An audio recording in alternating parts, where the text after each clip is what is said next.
Real estate agent gets a call from a bank in California asking to do a BPO.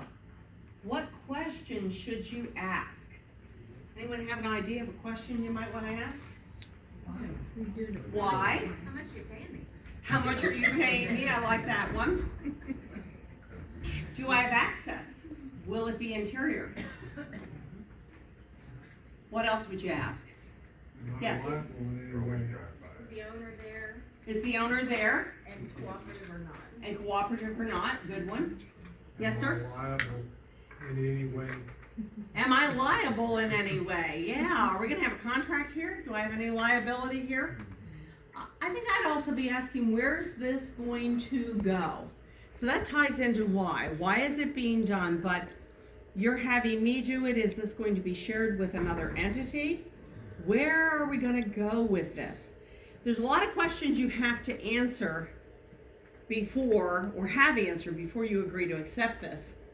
Now, here in Pennsylvania, you're going to stop, first and foremost, before you do a BPO and say, has the Real Estate Commission finally gotten around to finalizing those regs? As of today, we're in November 2019, they have not. Have you completed the mandatory education required under the law? And has your broker manager? If you haven't done that, you can't proceed. Only if those conditions are met. So, some of the questions. What are you planning to use the BPO for? What will the scope of work of the assignment be? So, scope of work is an appraiser phrase, but it means things like, am I doing a full interior inspection? Am I doing exterior only? Am I required to view the house inside or outside?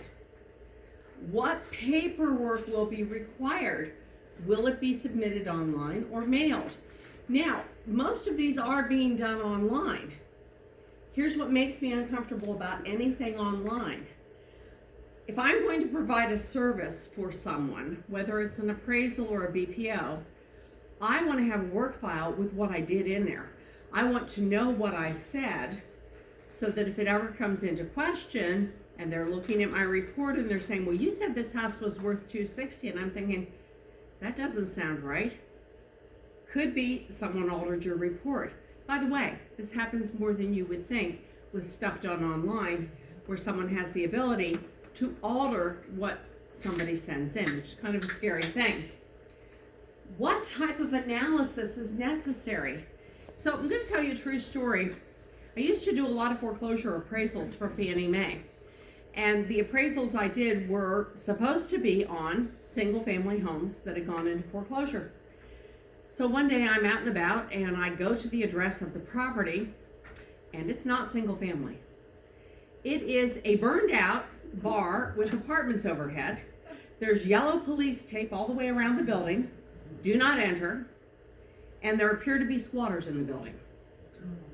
I'm a big respecter of that yellow police tape, so I did not go inside. Instead, I called the woman from Fannie Mae who was in Texas and I said, what do you think you have a loan on at this address? And she said, well, single family home.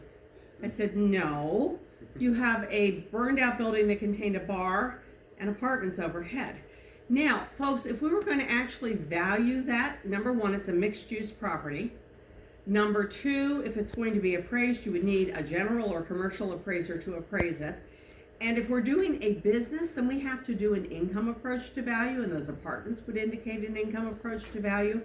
So you want to be real sure what type of analysis is necessary.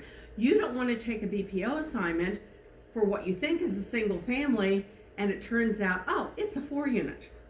Wow, that's a whole different ball of wax. Are there criteria?